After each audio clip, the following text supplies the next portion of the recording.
Hey guys, welcome back to another episode of the Mind Muscle Connection podcast. Today I have Steve Hall back on. I think this is now we're between 5 and 10, I believe, but I try to get Steve on about every 6 months or so. Still follow him, and he's continuing to get bigger and bigger as we talk. I didn't think that was possible, but he's still getting there. So, Steve, welcome back on, man. Yeah, thank you for having me, Jeff. As I was saying off air, it's always a pleasure talking to you, and it's just nice to have a great back and forth. And yeah, whenever you invite me on, I'm always happy to be here. And I'm shocked it's not double digits yet. We got to work on We, that. we're close. We're definitely closing in on double digits. But the fact that I don't know how many for sure tells us that it's been at least more than five or A good six. number. So Yeah. I think you were actually the second guest I had on. I had Jeremiah on because he told me to get the podcast started. And then I was like, I've listened to Steve's podcast for years and really relate to Steve. So I got to get Steve on. So you were Oh, awesome. episode number 2. That's awesome. Yeah, I appreciate it. Where are you at now on yours? You're in the what, 400s? Yeah, so I've funny enough, I've already recorded episode 500. What's that? I'm tempting fate by recording that episode ahead of time, right? Yeah. But I wanted to get Mike and Eric on together for a round table for episode 500, and I know how busy those gents are. So I was like, reached out to them, I don't know, a couple of months ago now. I was just like, guys, I want you on for episode 500. Let's find when you're all free. And it was just so happened, it was like in a couple of weeks, they're all free. And I was like, let's get on it. Yeah. Let's record because they're all so busy, each and every one of them. So Yeah. yeah, that's already recorded and that will come out. I've actually forgotten the date it comes out. It was going to be like the end of this year. So I'm on like around 470 odd at the moment, but we'll have 500 episodes, I believe, by the end of the year, which is Wow. unbelievable. Yeah, that's awesome. I know you've done a few like solo episodes here recently, but those are just guest episodes and you put those out once a week, right? Yeah, pretty much. And now I don't know how long it's been, but I used to, if I had a guest like Martin McDonald, or there's a few people that like to talk for an extended, Scott Stevenson's one. If they go on for 2 hours, I'd split them into two. But for the last few years, we've just done like Joe Rogan style. If they, however long they are, they go out. So very few are split up. And yeah, you're right. I think I've done 3 solo episodes now, and that's only been like the past couple of years. But I'll probably do one of those every six, and maybe every quarter. Maybe I'll look to do one. I was going to say every 6 months, but I'm already at a higher frequency than that. So you're booked or you have that many episodes already ready to go, or was that just you? Okay, I was No. gonna say, I was like, man, but you want that to specifically be your 500th episode. Yeah, I was just I made sure to pick topics that didn't feel like they were going to be redundant by the time it came out or things would just change. And yeah, I just wanted those guys to be the episode because it's a special, to me, 500 is pretty special. Half a thousand, it's just wild. So I wanted a pretty impactful episode, and it just felt right to do that due to the roundtables that I had them on many years ago now. But yeah, I've only got maybe 4 episodes in the tank generally. So I'm like a month ahead. I like to be. Gets me nervous if I'm not. I used to run it on a weekly basis, and then I don't know if someone cancelled, or I Yeah. don't know, I got sick or something happens. So how am I going to do this? Thankfully, not that's not really happened much. Yeah, that was actually, I did pick that up from you because I think before I even started the podcast, I knew you always had at least 2 to 3 weeks in the bank. And I was like, oh man, that's going to be nice to be able to do that with the guest episodes, particularly because it's like you said, there's so many things that go into that. You could get sick, they could get sick, and or they have something come up, or I've had a few times somebody just no shows the episode as well too. So then it's like, crap. Had All that. right, now I'm scrambling there. So with that episode 500, I obviously don't want to tease it too much and everything like that. But it was a round table. Was there anything specific that you guys discussed or It's funny. It's so long ago. I'm gonna have to search. Wait, where is it? Let me find it for you you're good? because Yeah, I just didn't know if you had a special topic you wanted to talk to all them about or yeah, what did I'm trying to even remember what we talked about. I have it normally. I have it in my notes somewhere, but I'm like, where are my notes here? I can't even tease it. That's how bad.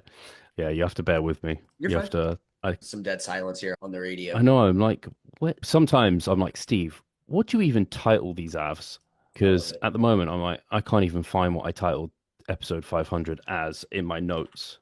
Oh, I know. It's because I've confused myself. I'm like, in October, I'm going to do one teaser. November, every other week, do a teaser. And then in December, like a teaser every week, apparently is what I've suggested I do.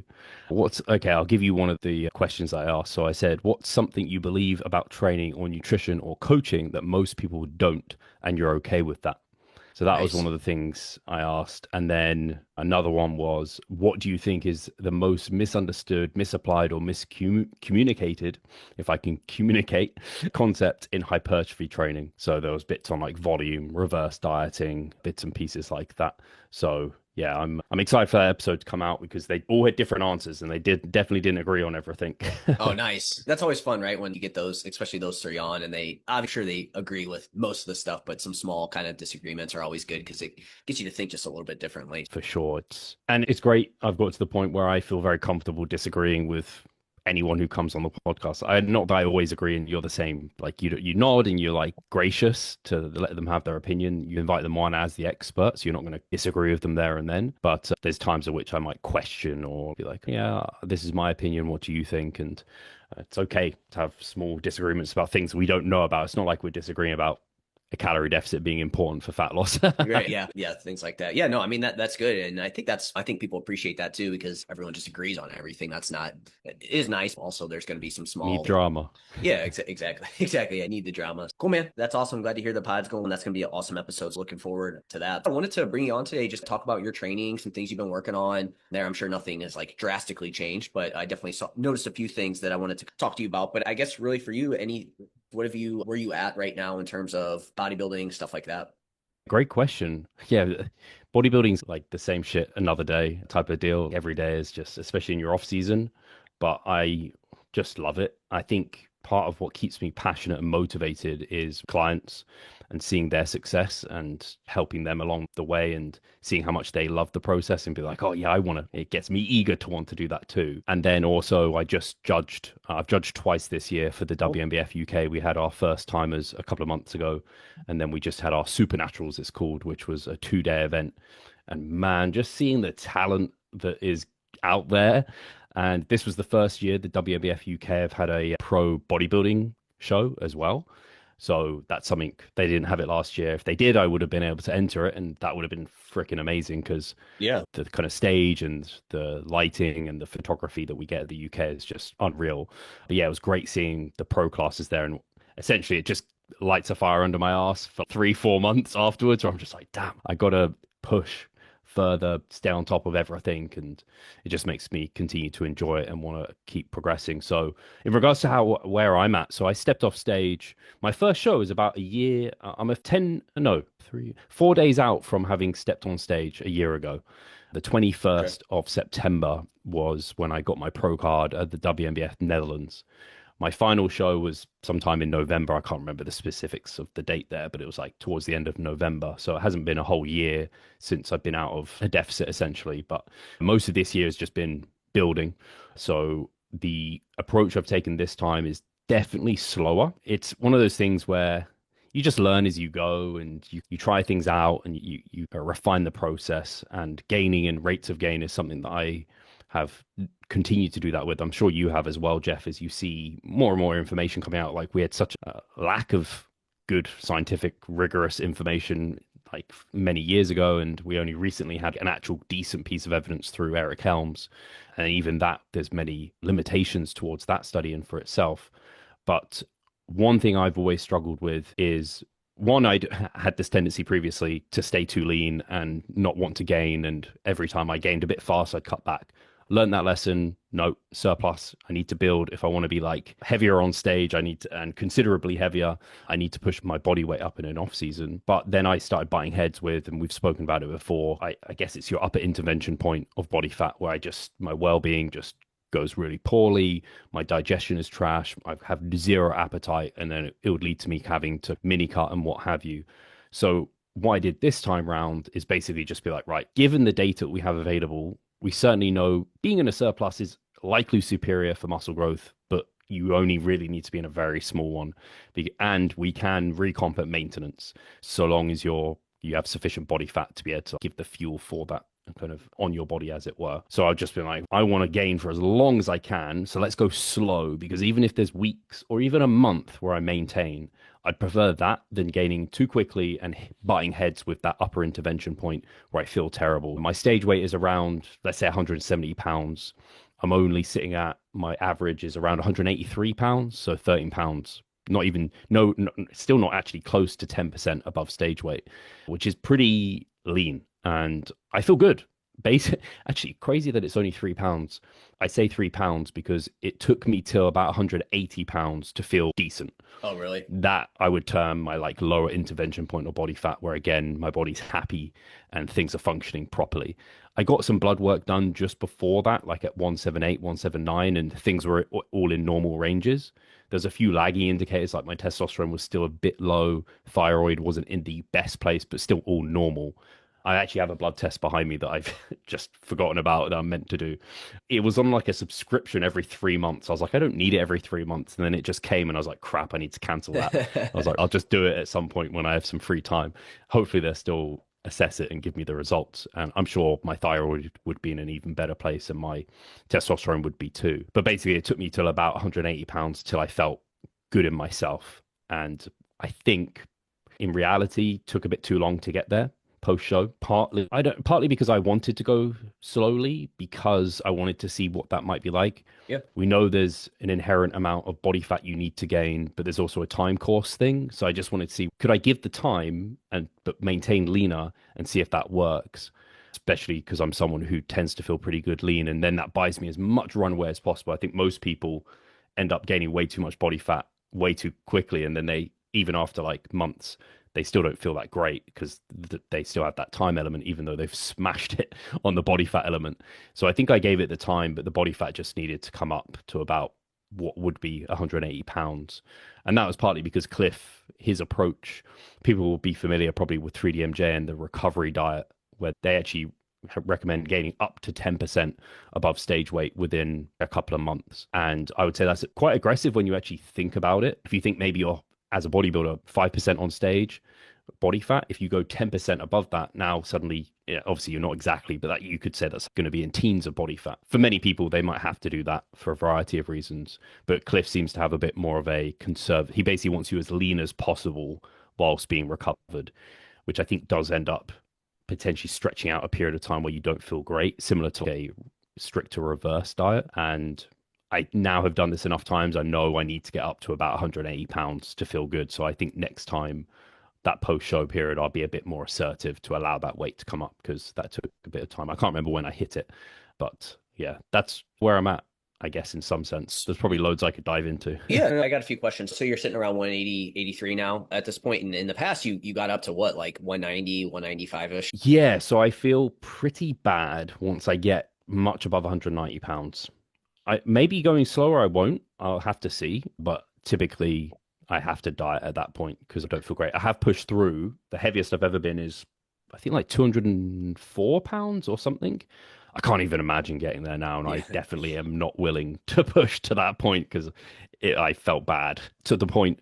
I probably said it on here where I was going to get I don't know if it's a colonoscopy, basically some investigation to see what was going on because I felt that poorly and there was no real reason for it, and I got blood work and everything done, but basically ended up mini cutting and felt perfectly fine. Yeah, I know. Yeah, I know. You said you struggled with that in the past once you get to a certain range. So you said though too that like basically what you're doing this time around is you're not. It sounds like you're not necessarily. Correct me if I'm wrong here. Maybe in the past, if you saw your weight maintain on like a average kind of month time span, you would have maybe pushed calories a bit more potentially. But now instead of that, you just kept them the same and just again made sure you're feeling good and training's in a good spot essentially. Yeah, if I'm feeling good, training's progressive, which is basically always the case if I'm above that lower end weight, then I'm definitely not in a rush. I might have in the past, maybe after a week, maybe at most two, I'd bump calories up 100, whereas now I'll be much more ready to just be like, hey, leave it 2, 3 weeks. If I'm not certain in the data, you know what it's like, especially when it's funny because this weird thing happened, a weird thing. I went to the Maldives earlier this year, which was awesome. But my weight, when I went and came back, my weight dropped, I don't know, like 5 pounds. I was like, there was no way I was if I was in a calorie deficit, it was like 100, maybe 200, because I certainly wasn't trying to be. And like I was eating whilst I was out there. But then it just threw a spanner in my whole works of trying to track a really slow rate of gain. I was just like, let's not just rush. Let's look at the history. You've been gaining on that. And it just took a while for my weight to get back into a normal place. So yeah, I've just been much more chilled on making nutritional adjustments, knowing that, hey, if I'm not feeling particularly hungry and like energy levels are good, I feel well in myself and I can train. I'm lighting that match for muscle growth. and recomp can occur if I have decent amounts of body fat stores on me. Obviously, I'm still fairly lean, so I can't rely on that too much. So I'm definitely not resting on my laurels. I'm still wanting to be in a surplus, but gaining a pound a month is like a really nice amount for me at the moment. Yeah. And what you'll just do you have a number? Is it more so the time course that you're looking at here, or is it more a week that you're going for? So when I say that, is you just going to keep doing this until you are ready to prep, or is there some sort of like end date or thing that you're having of okay, hey, time to get out? Yeah, so I have no end dates. I am considering competing next year, which would be a really quick turnaround. I've always taken 3 years off between seasons, but now I'm 35 and now like at my near the peak in terms of like, my career and also my muscularity. It makes sense to take it to stage more often. Now it is very competitive, and I do feel like I've made improvements. And because I am still quite lean, I have the ability to be like, wow, I don't even need a pre-prep phase or anything. I Yeah. literally could get on stage if I drop 10 pounds, like I'm not far off stage weight. Like I could do that in 15 weeks very comfortably. So I don't imagine I'd need a long prep. So I am considering that. I probably have to decide soon if that is the case, just because of how long it takes to take off those final few pounds. And I certainly don't want to rush any part of that. So I haven't decided. But at the moment, it is just a case of rinse, repeat, train hard, eat well, let it come up. I have no deadline, as it were. And for me, typically, as I mentioned, it's not like I have a body fat or a body weight that stops me continuing. It's my well-being and appetite just tanks. So I will push it to the point where I'm like, yeah, it's getting to that point. Let's probably instigate a mini cut, and then, or it might be a mini cut or just holding that weight for a period of time. I might trial that and see how that goes to see if that gets rid of some of the symptoms, and then maybe even I can creep up from there if my body's like gets comfortable with that weight and body fat. I don't know, but we'll just have to see. Yeah, it's funny. A lot of this too is a lot of self experimentation, I feel like too, and finding out where you feel best. And there's really no good answer. Because again, I feel like with this, with the whole calorie surplus talk, it's, I just feel like people just really leave out the context side of things. And that's just super important. I do think people underestimate the impact of body fat percentage in terms of where that's at, also goals. And then again, if somebody is 130 pounds and they want to get huge, it's okay. You're obviously going to need, you can't, you're not going to be able to be it. You're going to have to do a surplus, right? So I just feel like, again, that whole talk with the surplus, it just gets so lost in like the context, right? I think the context gets lost.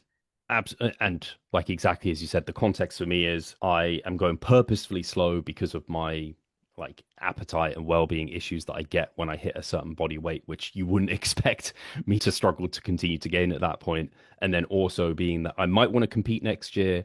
And then I've been doing this almost 2 decades now, really, like training. So it's like the amount of muscle that I'm growing is pretty small. And I do think your surplus size wants to be correspondent to your muscle growth potential. And unfortunately, I don't want to think that way, but my muscle growth potential definitely isn't that of a newbie, let's put it that way.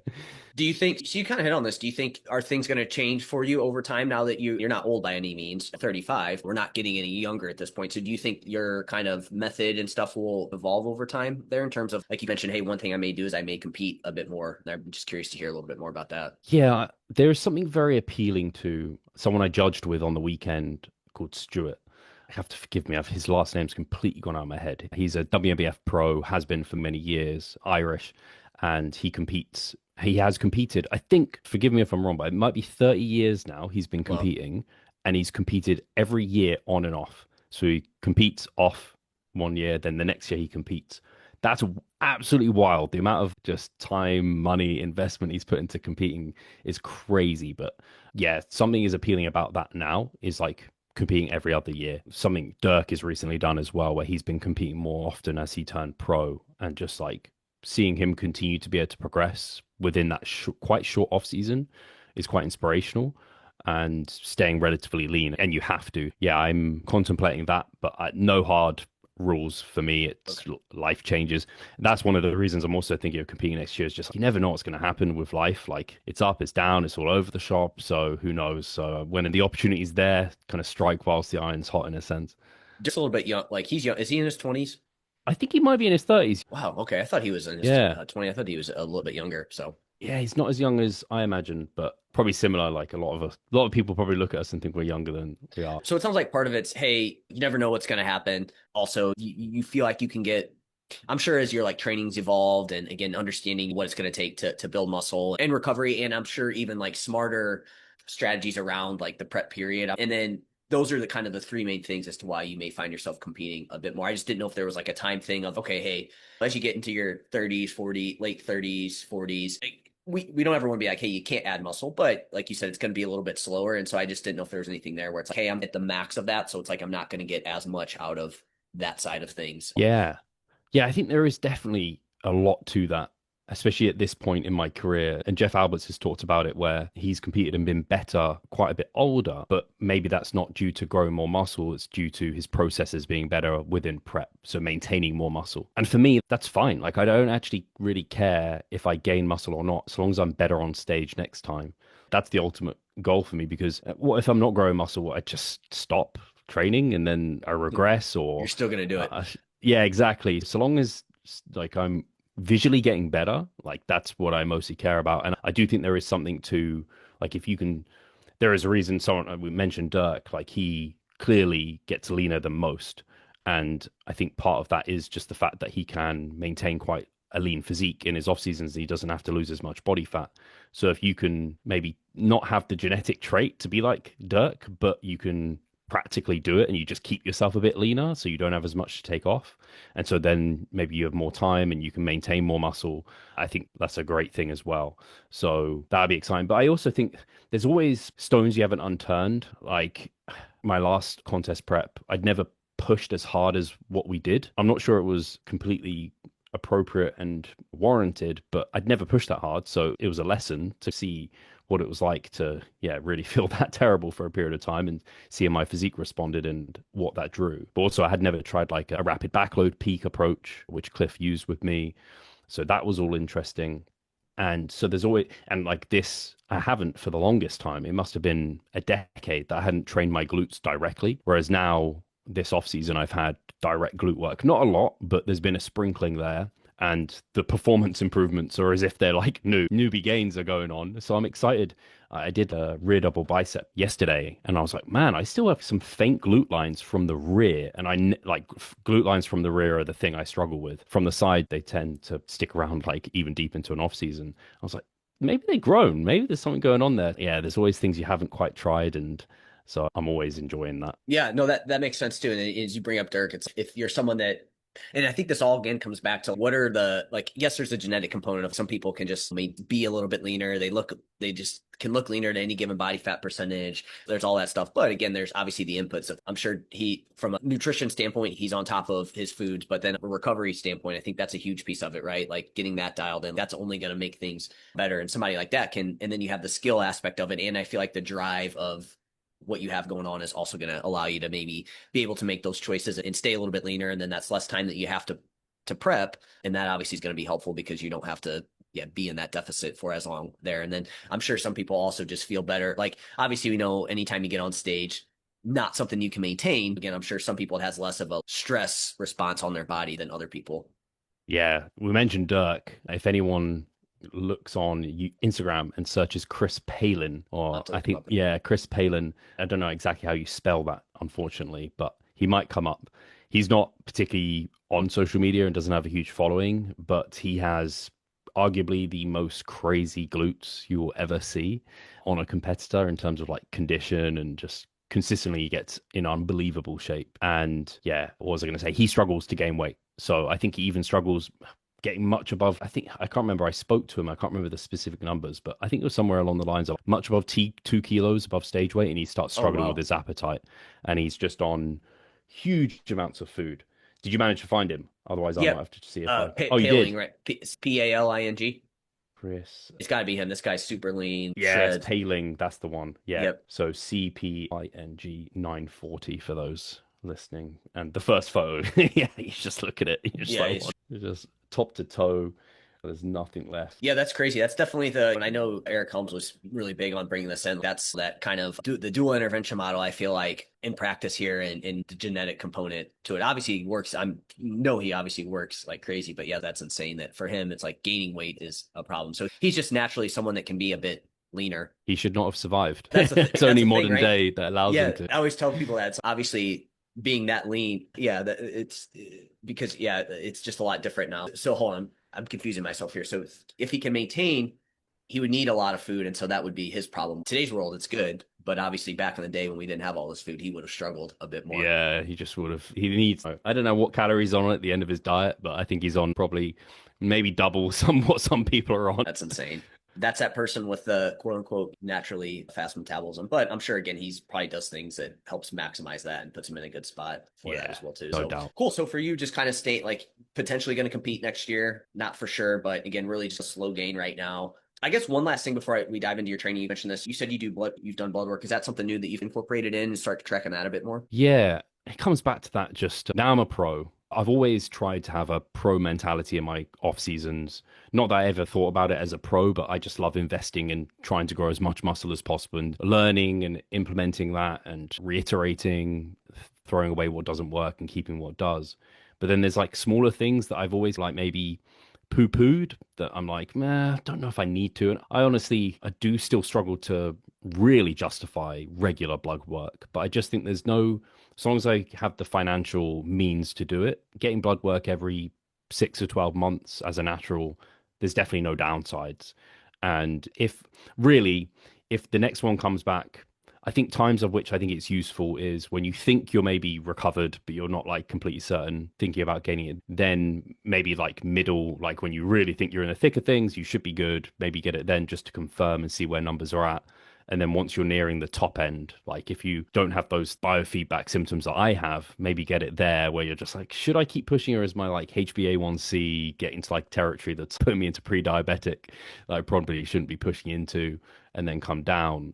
Outside of that, unless something feels off, I don't know if getting blood work more often than that is totally required, because the numbers, it's like a lot of things. Like I could say the same about a what they called the Whoop.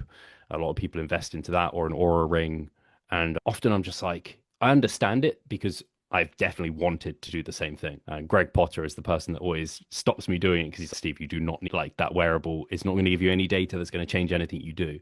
And that's what it comes down to. It's like I'm doing everything that's supporting great sleep, great recovery. I'm training hard. I don't think that device is going to give me any data I don't already know, similar to the blood work. If you're feeling good, you're fueling your body well, you're not clearly doing anything wrong, it's not going to give you anything you don't already know.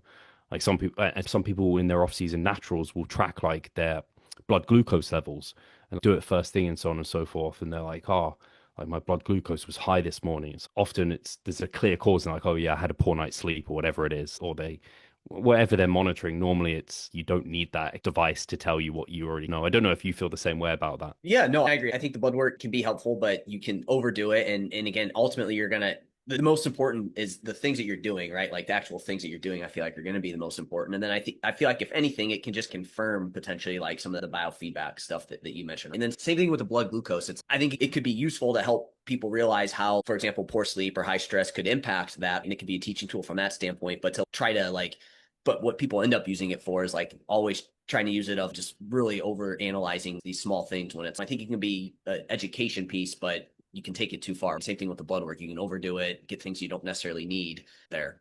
No, that's exactly right.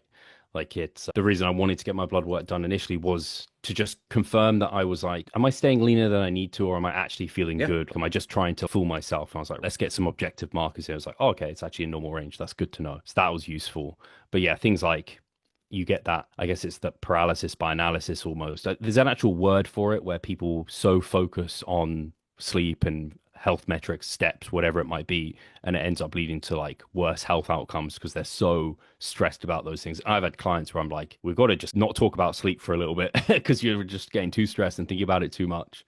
Let's not like track your sleep score. Let's just focus on doing all the processes that should lead to that good, healthy sleep. And funnily enough, 9 times out of 10, they're like, oh, I slept way better. Yeah, no, that's when it comes to sleep specifically, right? I feel like people stress themselves out so much about getting 8 hours of sleep that then they wreck their actual sleep quality. And it's like you'd be better off like actually doing things, getting 6 to 7 hours, and that's going to put you in a better spot than like stressing over, hey, I'm not going to be able to get 8 hours. Because yeah, that's a behavioral thing that I feel can lead to some issues there. That's a perfect example. Yeah, exactly. And I feel often these devices lead to people being so not resilient. Yeah. And that's something I just have been drilling so much into clients where it's like just like a one poor night's sleep. And by porn, and that's something I talked about on one of my solo episodes, was a lot of the, for example, Menno does a great job of this where he gives you the kind of, I guess, the, what's it called? The take home point or the title, but written in a slightly different way, where it's just like essentially a sleep deprivation can just like tank your kind of testosterone, like super high stress. It can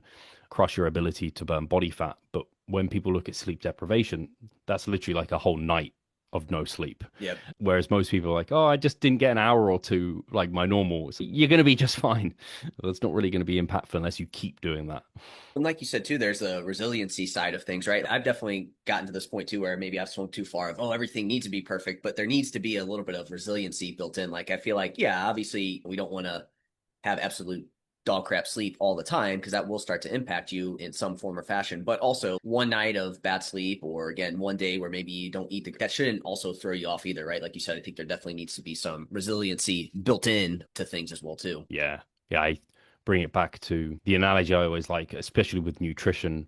When I have clients who, I don't know, maybe they like a meal plan or they've been using meal plans and they're a bit skeptical about flexible dieting. And I'm always like, you think about a tree in the wind. If it's flexible when like a gust comes or a storm comes, it can just flex and bend with that and it's going to be fine the next day. Whereas if it's rigid, like a meal plan might be, and it has no tools at its disposal to be able to flex, it's going to snap and it's going to break. And that's not a great thing. So, yeah, being able to be resilient, flexible in situations. People have been doing bodybuilding for like decades, like the team at 3DMJ and the kind of toolkit they have available to themselves, where I think Nunez can basically get to stage now without macro tracking. Yeah, I think that's Eric insane. as well. And so Alberto and Eric, yeah, that's nuts to me. It is. Real quick, I've this kind of fat loss phase that I'm in. It's not as structured as I've done it in the past, but like I wanted to not track my calories and macros and just see. And it was interesting. The initial 5 to 8 pounds was fairly simple. But man, once you start to get leaner, it gets super noisy, right? Because I also like to train, so I want to make sure I'm feeling enough for my training. I also don't want to be like super depleted. So it's in food, is food just starts to taste way better. And I wanted to do it as an experiment too, because it's like things just get super noisy as you get leaner and leaner. So the fact that they can go all the way up to stage, like that's literally insane to me. Yeah, I think I'd be interested to try a mini cut. Maybe I'll test myself to do a mini cut, not tracking. I should probably not track during my gaining phases first, though, because I still track and monitor those. And I find that tough too, because again, when I'm trying to gain so slowly, it's if I'm slightly off with my numbers, it could Yep. quite quickly get out of hand. And there's always a delayed effect too with Yep. gaining too. Oh yeah. You're like, oh no, I'm getting away with this food, and it's like I'm you've still gained lean. 2 kilos. Yeah. Yeah. So for those guys, credit to them, they're very in tune with their body. Yeah, and it's just I think there's a skill component to it as well too, and obviously like just understanding where your body's at and what's going to happen. Just because I feel like with like clients I work with, I don't work with any competitive bodybuilders or anything, but I feel like that always ends up being the thing that kind of gets them from getting leaner. It ends up being that kind of maybe they're getting to the lower end of their intervention point where it's more like a kind of subconscious thing that you don't even realize. Like your body just as being in prep, it's like your body just starts to expend a little less energy. It's not super noticeable, and then everything starts to taste better, and it's harder to moderate your caloric intake and everything like that. It's just super interesting what the body does when energy balance is low or whatever it may be. I just think it's super interesting what the body does there. On your blood work specifically, was there anything that obviously you got like testosterone to see like post kind of prep? Hey, where's that at? Am I in a good spot? Was there any other like big markers? Did you get like a whole kind of panel or anything like, or Yeah, I can't speak to the specific numbers. I can't admit that I'm particularly well no, educated in yeah, you're, blood work and the specific things to get. But I just went, actually, I'm not like sponsored or anything, but Thriver, who I use the company because their draw method isn't typically with these blood tests. In the past, they use a finger prick and then you collect blood via that. But what I think they were finding is that the quality of sample was quite low from doing that. I don't know if it became oxygenated too much or I don't know, just something happened. So then you'd have to go and get blood drawn or get someone to come round, like a nurse to come round and draw blood. And I just hated that whole aspect. And I don't particularly love like needles and stuff like this. So I can avoid that. So this one works almost as it's a leech. It's like you stick it on your shoulder and then you push it in and then it oh basically nice. just pricks and it takes capillarized blood versus venous blood, I guess, or blood from your veins, which I don't know if that can impact the results because all kind of research we have is on intravenous blood, not capillarized blood, but I imagine it's fine. So anyway, that's why went with them. And you basically answer a questionnaire of what you're interested in, what your goals are, all of that. And then they spit out a blood test for you. So mine was just like a very general health blood marker panel. So all the things you would expect from that. Which again is probably what you would need. You wouldn't need anything super advanced unless there is some sort of like underlying issue or something like that. But it's, yeah, just the basic is going to get you more than enough there. Cool. Yeah, I just think that's interesting just because I feel like blood work is like such a hot topic now and people have different methods and reasons why they're doing it. And like we talked about, there's some good reasons to do it and maybe some not good reasons. So Yeah, it reminds me of, sorry to just no, go go on ahead, a man. small tangent. There was, I'm trying to think, how can I say this? So I know someone basically who they were going to get a scan on their chest as a female. And I remember the kind of the oncologist of that department was like, we really only like to get scans in specific cases because I don't know, basically lumps can be picked up really easily. So unless it's like a really good reason to why we think we should have one, like it's just not worth like the investigation. Like they have to do like a fine needle and send that off to the labs, and it just starts to become a whole mess. So it's just like sometimes when you test something, you'll find if you're looking for something, you'll find it type of thing. Yeah. And even if it is nothing, it's that sort of thing. So yeah, I do think there's something to like a middle ground, as you said. You can take it way too far. Like a Brian Johnson has just gone. I think he's probably the person who's massively popularized it. What's his do not die or whatever his Yeah. And phrases. tracking his boners at night and how long, like, All of it. what's your bone? How many hours is your boners at night? Yeah, just weird stuff like that. But yeah, no, it's almost like people are like trying to search for certain things. See, that's the reason why. Yeah, I like going for that, and eventually you are gonna find something like that. But yeah, I want to talk to you about your training. What is that kind of looking like? I mean, I was looking at kind of your split on Instagram and stuff like that. I feel like it's relatively higher-ish volume. Where are we with training? What are you working on? Yeah, it's definitely high volume. It's just I've always responded to high volume. In that I say I've always responded, I can take it. I can do Yeah. less, but why would I do that?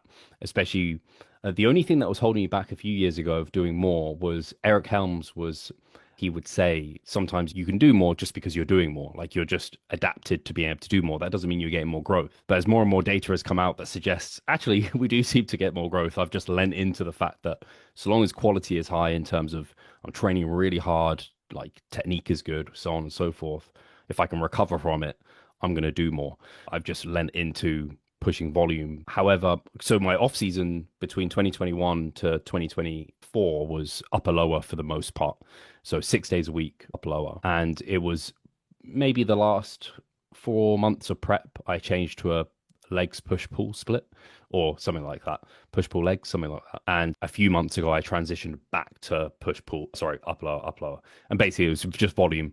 I was just finding I just couldn't recover from anywhere near the amount of volume that I'd need to spread it over that many days. So I just lent into the lower frequency split.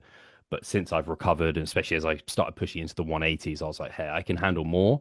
And I was starting to push into that like vastly diminishing returns to the point where we don't know if you're growing volumes in terms of Jake Remett's paper. I think I can't remember the specific number of sets, but it was like 11 or 11. something. I think it was 11. Yeah. Yeah, where it's we don't know if you're just doing more for the sake of it. So I was like, I should probably just spread that out. I've always had the philosophy of divide your weekly set volume for a muscle group by 10, and that kind of gives you a round up and you'll find your best frequency. So for a lot of my back and chest, they were getting up towards 15 sets within a 15. push or a pull. Yeah. So I just decided rather than doing 30 sets over 2 sessions, let's split 30 over 3. So my chest and back is pretty much at 30. My delts, my side delts, I've pushed them to the highest they've ever been. Again, Eric Helms inspired me because he was like, oh, yeah. I said it somewhere where I train my side delts every day. And I'm like, man, I've pushed 5 times frequency. I've never gone for the 6.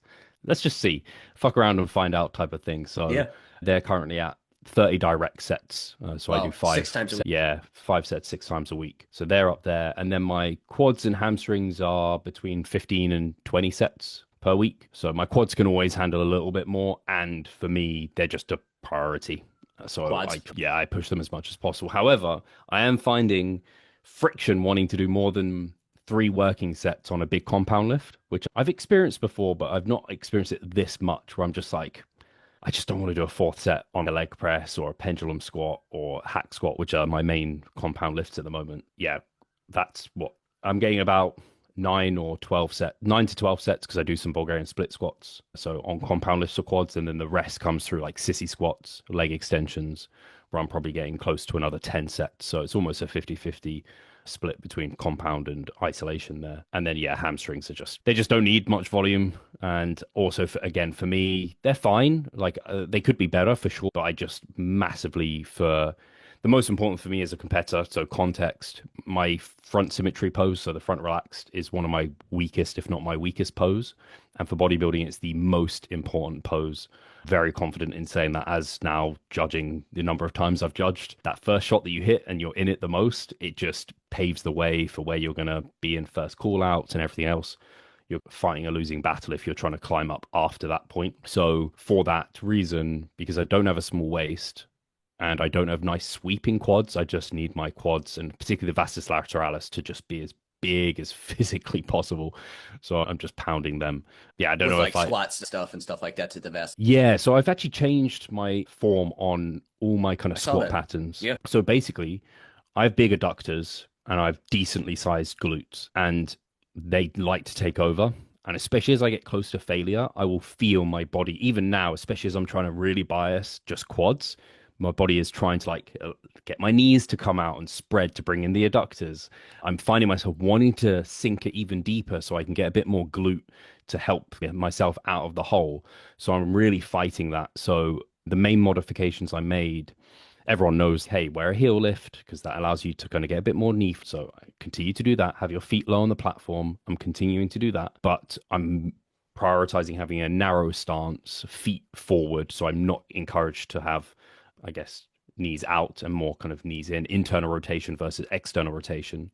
I think a lot of people want external rotation on a squat, especially if like Olympic squats. And if you want to train the whole lower body, quads, adductors, and glutes really well and sit as deep as possible, that's great.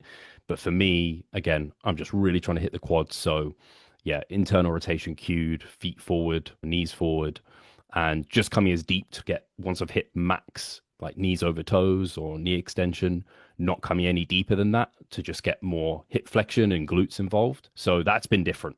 Yeah, I think a lot of people have seen me doing my movements and they're like, why are you like half squatting or whatever it is? Because before I was so like full ROM, Low. it's the best, so on and so forth. But it feels different doing it this way, like in terms of like that mind muscle connection, the disruption to the quads, it feels different to me. Would you say that's across the board, or do you think that's again just super context dependent on what you need and then also just how your body's built? Yeah. It's funny because a lot of my clients have seen me doing it and they're like, Steve, should I be changing how I'm doing all of these? I'm like, no, for you, like most of my clients are not where I'm at with things and they just need holistic, get your adductors big, get your glutes big, hit it all really well. You don't need to worry about being as biased towards these tissues as I am. So it's very specific to me. I don't have any of my clients really doing it the way that I'm approaching it, unless they're doing it and haven't told me, which could definitely be true. Yeah, sometimes clients will do that when you aren't there with them. I also see, are you still doing back squats or was that just something you threw in for a little bit there? Yeah, they ended up happening because I was going to do Smith squats and then the Smith was taken and I was like, nah, let's do barbell. And then I was like, okay, I quite like barbell back squats. I always have this. I don't know if you have it ever, Jeff, but I guess it's, I don't know, to analogize it, it's like a partner you've been with Yep. before and you like, it's been months, you're like, maybe I'll just go with them again. You're like, nah, I regret that. Or even Yep. food. I don't know. I try different bits of food. I'm like, everyone raves about whatever it is. And I try it again. I'm like, it's awful, terrible. Why have I done this? So this is me with back squats. Every like year I It's the revisit them bad because I'm like, X. oh, I love a back squat. They're Yep. awesome. But I just get so much fatigue through like my Yep. lower back and my quads are very rarely the limiting factor on those. So yeah, I haven't been back squatting for a long time. And just in my gym, I have, like I said, pendulum. I have a hack squat. I have a good leg press. I have no reason to do a free barbell back squat. So yeah, I'm not using those. Yeah, I that's a great analogy there with the back squat for sure. So I have my home gym now, so I don't have access to like a pendulum. Like I miss that stuff, leg press, pendulum. So I just recently got barbell a couple 3, 4 months ago. So I threw back squats back in because it's otherwise I didn't have a good compound like leg movement that I could do. And first of all, it was super awkward the first time. I hadn't done any barbell like barbell back squat in years. I was like, God, I am freaking so weak on this. So it definitely took time. That felt weird. It took some time to get the movement down. But I'm definitely now at the point where I'm just like this for like I don't I it like before the workout even starts, I'm like, damn it, I have to do back squats today. I knew that was gonna happen with it, but it's like I just don't have any other choice. So I can definitely like relate to that's how the back squat is. So it's if you have the pendulum, the leg press, it's like you definitely want to do those, I feel like, at least for some time and switch out the back squat there. So Yeah, I would love, and I wonder if you could set up A safety bar squat, a good safety bar squat can be really good. But even using a safety bar squat and doing it as like a Hatfield squat, so you can just push yourself closer to failure when you aren't worrying about kind of balance and stuff as much. And with the So Hatfield squat, you hold in front of you a rack. Yeah. hold the rack or the side or front and then do that as, yeah, and have the state. Yeah. Just balances on your back. Yeah. No, that's a good point. I actually forgot about this. I did want to get a safety bar squat at some point. That actually sounds like a good kind of happy medium there to do that for that. And then eventually try and get some sort of leg press like that. Yeah, like a combo. Yeah, something like that. Yeah. I recently just got a leg press and leg curl too, which was super helpful because I wasn't like my leg training sucked for a little while here at home because I just like I feel like legs are one of those things where at a home gym it can be severely limited if you don't have like machines for your legs because you run into that issue where it's like you don't really get to bias your quads as much and it's just like super fatiguing and it's like from a to bring this up we haven't I feel like I haven't talked about this forever. The stimulus to fatigue ratio is just not very good on them. Yeah, you have to. I remember in lockdown, and I was doing like a barbell belt squat setup, I and or forgot I about tried a that. cable belt squat as well, and they work, but they're a bit risky. Risky. Yeah, I also see it here too. Well, real quick with your split. So you're doing upper lower. So you're doing 3 lower body days. Yeah. Wow. Okay. Is that how's that kind of been there with the third frequency? Is it just a little bit less per workout then I guess to where it all evens out or And my leg sessions were just becoming marathons, like 2.5, three makes sense? hours, like crushing. And I loved something about that. It was just something really rewarding, like coming out of the gym and you're like, fuck, it's this time. And like, I'm this tired. But at the same time, I was like, the movements towards the end of the session just weren't getting the love they deserved, as it were. So now I have my first leg session's like quad biased. Then the second one is hamstring. Then the third one is quad again, which has been really nice because I was doing RDLs at the end of the whole leg workout. And so they were like really challenging. And now I do straight leg deadlifts and I do them first. I'm like, oh, this is great. I can actually give them the love they deserve. So it's been quite nice to spread it out. That makes sense. Yeah, you just were doing a lot of volume that you needed to get that frequency up there to because again, stuff at the end was just getting, like you said, buried and doing RDLs at the end sounds freaking awful. I also see here too, I'm just looking at one of your workouts. Looks like you're incorporating a little bit more like supersets as well too and into Yeah. everything. Yeah. So I was just to save time. That's another thing with this style of training with high volumes, like your sessions, like I can recover from that volume, but once my sessions get much longer than 2 hours, I just felt like I just started being like, man, I've got stuff to do. I can probably afford it most days to be in the gym 3 hours if I needed to, but I don't necessarily want to. And I just find myself switching off a little bit. So I've just made some smart antagonistic supersets for a lot of things. So like on leg days, not so much, unless it's like leg curls, leg extensions. I don't really superset many things on leg days. I do occasionally do maybe like a set of lying leg curls if it's free between the leg press set. But for straight leg deadlifts, I'm just doing all my 3 sets of Yeah. straight leg deadlifts. Nothing's coming in between those. Or for my hack squats again, I need that rest time, like fully dedicated psychologically, physiologically put towards. I just know I'd end up sandbagging and holding back or not being able to give my legs their all through that. But easy chest press, I can go into a 1 arm dumbbell row. I was doing incline dumbbell pressing today. I did an incline dumbbell row. Like it's very easy to go from one of those to the next. And I'm just careful to take, if I need extra rest, I'll take it. And if things aren't free, then I'm like, I just have to sacrifice the time. It's not a big deal. But I've been pretty happy that performance hasn't been badly impacted at all. So long as I don't do it on those big compound leg movements, it's all right. I've definitely utilized more supersets as well too. I think it is a good way to get in if you need to shorten the time or whatever it may be. Again, as long as you're being smart with it. And to me, if it's not impacting that set, it's like you might as well. Yeah, I think adding in supersets is awesome. With you doing such high volume here, I'm looking at one of your upper workouts and I was like, man, that is a lot. Do you feel like you're obviously I know that's what you're focused on is your quality. Are you able to push 0, 1 RAR on things as well too? And I know you're obviously taking that into consideration.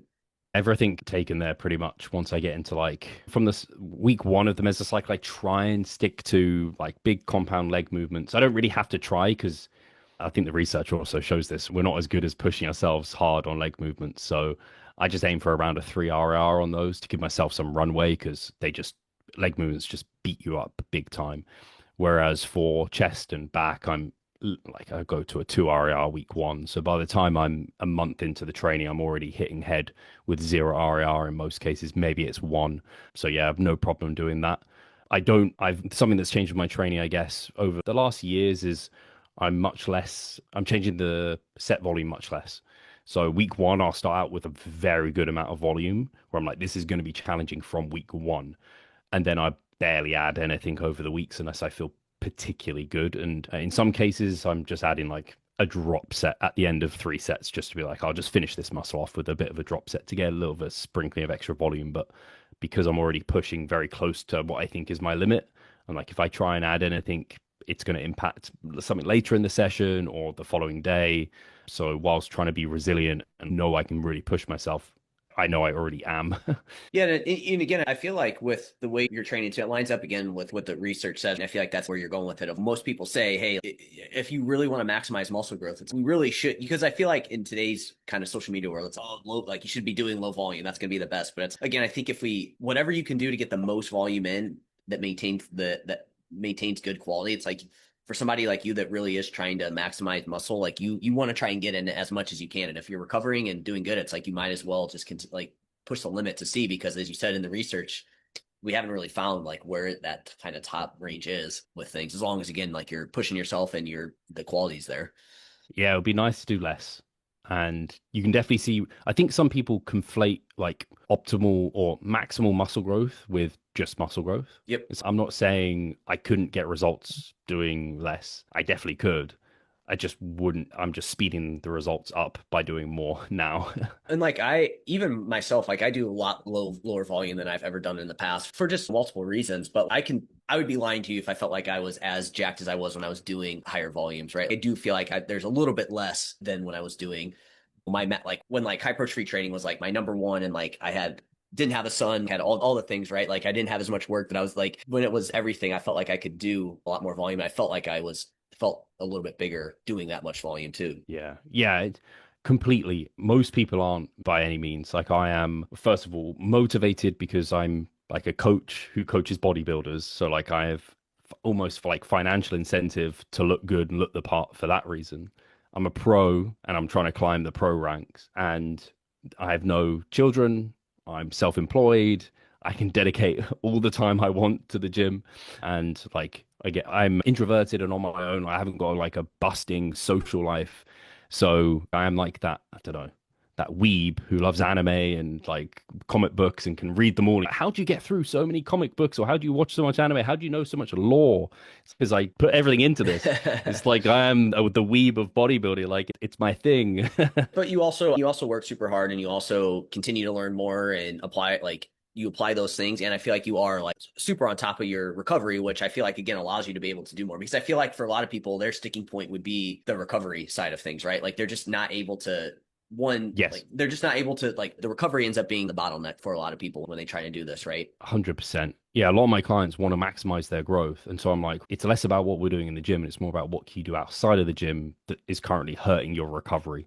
And like whether that's works, most people it's sleep. I saw there was a sleep researcher that posted this and it was just fantastic. It was something along the lines of so many athletes are looking for that silver bullet, that supplement that's going to provide better results. And they're like, in research, whenever they've done sleep extension studies, where they allow athletes to sleep or they encourage athletes to sleep like 1-2 hours more, they get 5-10% improvements in their performance. It's just that I most nights get 9 hours in bed. I'm not asleep for 9 hours, but I don't know many people that allow themselves 9 hours of the sleep opportunity. It's rare for me to get less than 8, but for a handful of my clients, like they're at 6, 7, and they're doing their best. Some of them aren't, but yeah, people underestimate stuff outside the gym. In your nutrition, I know is on point as well too, which makes a difference. Are you still doing like will you still have like deload weeks and stuff, or is that kind of something that you've gone away from? Funny you ask. I'm trying to think when was the last time I did a full deload, and it might have been peak week for WNBF Well, Worlds. I haven't taken like a full proper deload week since then. The Maldives was my first back off. It was a full week, but I still trained hard when I was out there. I didn't push like high volumes or anything. It was low volume, but I still pushed hard. And I wouldn't call it, it definitely wasn't like a typical deload. And then I think I had an extended few days off because of a weekend away. So I haven't taken like a full deload. And I don't think I can't, unless I'm really fucked up, I don't think I'm going to need a whole week deload until I don't know when at some point. But quite often My kind of thought is with current training, I'll get to a point within this meso, all things being equal, where I'll just start feeling super beat up, Yeah. demotivated to train. And I think just 3 days off, like a Friday, Saturday, Sunday off, something along those lines will be enough for me to restart a mesocycle from Monday. Yeah, it's really, I feel bad because I definitely was someone who's promoted deloads, and I don't think they're a bad thing by any means, but I so rarely think people need a whole week of really easy training. Maybe some do psychologically, but physiologically, I don't think so. And then most Gen Pop people, they have holidays, weekends away that just end up impeding, or they train at such a low frequency already. It's like they're deloading every week. If they're through training 3 days a week, they're 4 days off. They don't really need like a dedicated deload. So, yeah, I'm definitely leaning more into old school bodybuilding, push yourself really hard and being resilient than, okay, let's make sure we're not fatiguing yourself too much. No, and hey, I think at the end of the day, you're chasing what works and not necessarily like what you've thought in the past either, right? So you're always open to changing that, and I think that's super important. What was I going to say on? Oh, in terms of changing, and this will be the last question here on this. In terms of changing your mesocycle and stuff, is that what you're just basing it off of, like in terms of like progressions and stuff like that, like how you're progressing? Are you feeling beat up? And then if you do decide it's time to go into a new mesocycle, are you making a lot of changes, or is it just like kind of small changes here and there with things? Yeah, this is a good point. It's something I've realized I've had to do because mesocycles are now months long as opposed like months. So previously I probably would train maybe 6 weeks and then deload and maybe I'd make some changes to the mesocycle. Whereas now, I don't know what week I'm in now, but these have been like 15, 20 week long mesocycles. So I'm much more willing to make changes within the mesocycle itself, even for some compound lifts. I was dealing with a bit of elbow tendonitis, quad tendinopathy as well. So I just pre-fatigued my quads with leg extensions and then went into my compound lift. So I've just been more liberal with like smaller acute variable changes within mesocycles, or if something's just feeling stale, especially if it's an isolation based lift, I'll feel ready to rotate that out. So I used to be very much, hey, don't change anything in the mesocycle because it's a spanner in the works. Whereas now I'm like, hey, these get so long, probably need to make some variations when appropriate. And I can't remember what your next I was just kind of part of that asking like question. when you. So it sounds like I asked like how like what leads you to change? How many Oh, changes do you yes. typically make? Yeah, so it's exactly as you said. It's those typical kind of biofeedback kind of things where joining connective tissue, wear and tear, performance. I've actually still not, I don't know the last time I objectively saw performance like decline week to week. That hasn't happened to me yet. It's been, again, I had a weekend off or like I had the Maldives and then I reset a mesocycle. This year, I haven't had an objective, hey, that week to that week on hack squat and leg press and whatever else, you're down on everything. I think unless you're bad at listening to your body, you can call it before you get to the point where you see those objective drop. Some people see those objective drop offs and they actually don't feel beat up and tired. And I find that strange because I just never get to that point. And there's could probably dig into why that's the case. But yeah, like you said, if the main thing I think that works for me is motivation, if I'm like dreading going to the gym and I've delayed it by half an hour, and I'm like, man, this is going to be a marathon, or I don't know if I'm going to be able to grind out another session of the same weight, the same reps, like it just starts to get psychologically wearing. I'll just take a few days off because the juice ain't worth the squeeze at that point. I can grow from much more comfortable training if I just remove a layer of fatigue. Yeah, no. So yeah, it sounds like again you're more liberal with making changes. You don't hold yourself to super strict rules. Oh, you gotta wait, so you're more likely to do that. And then again, really just paying attention to biofeedback from a like how your body feels, but also from a psychological standpoint as well too, where you're kind of at with that. And then make some what changes that you just see you need rep ranges, exercises, whatever you feel like you need. Yeah, Anything there? so it's mostly, as you said, joining connective tissue, discomfort. I'll make like acute variable changes, exercise selection or exercise order or whatever it needs to be to get round that. The systemic fatigue, when it's like, hey, this is something I can't really modify around. I just need volume to come down so the fatigue can go away because it's got to that point. That's more something I'll feel through motivation and like just general well-being and drive to train. And so that comes in. And then obviously performance, I'll keep an eye on that, but generally that would come if I push through this psychological systemic fatigue that I can just feel in myself. Something I use with clients actually is out of 10, they rate basically how they feel on like a global level. It's a perceived recovery scale, which is like I don't know, an accredited real thing that you can use. But I quite like using that. So I get like some readiness for within acute exercises and sessions. And then I get like a total fatigue score essentially at the end of the week. So if that's like out of 10, if it's at fives, creeping to a four, I'm like, hey, we want to, once we're in threes, twos, ones, that you've already pushed too far, probably we should have pulled back. And that can help avoid a whole week long deload too, where you are like truly overreached. I actually don't want to get people overreached, whereas before that would almost be like the goal was like to overreach them. So I'm less convinced by that. And then, yeah, for the next mesocycle, adjustments would be whatever's going to allow the SFR to continue stimulus to fatigue ratio to be in the best place. So sometimes that is like an exercise rotation. If I've had it in for 4 months, quite happy to rotate it out at that point. If it's been in less than that, I wouldn't like to, especially for lower body. I'm pretty strict and stubborn about keeping movements in for an extended time. Upper body, especially for like pulling and pushing, there's just so many exercise variants where I'm like, hey, if it's been in for a good time, you've progressed it, you're not like losing months of like learning a new movement. You're advanced. It's like you're going to take a week or two and you've gained that skill already, and now you can be on your way to overloading specifically. So yeah, that's how I look at it there. Oh, you're muted.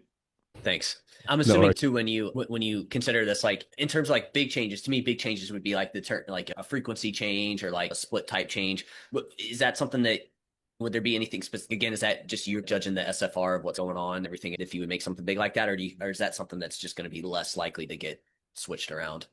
Less likely, but so frequency changes are generally driven through volume demands for me, and then just finding a frequency that you like. So if I have it with clients and it just looks like they're getting to that like 10 sets for that muscle group within a session, and they're like, oh, I could potentially do more, but I'd have to spread it over more days. We might try playing around with that. And exercise order and things might be rotated a little bit, but generally I set up a split that's specific to me and the goal at hand at the start, and then I just kind of run with that. And mostly it's just rotating in different exercises, maybe in some down sets or something like that.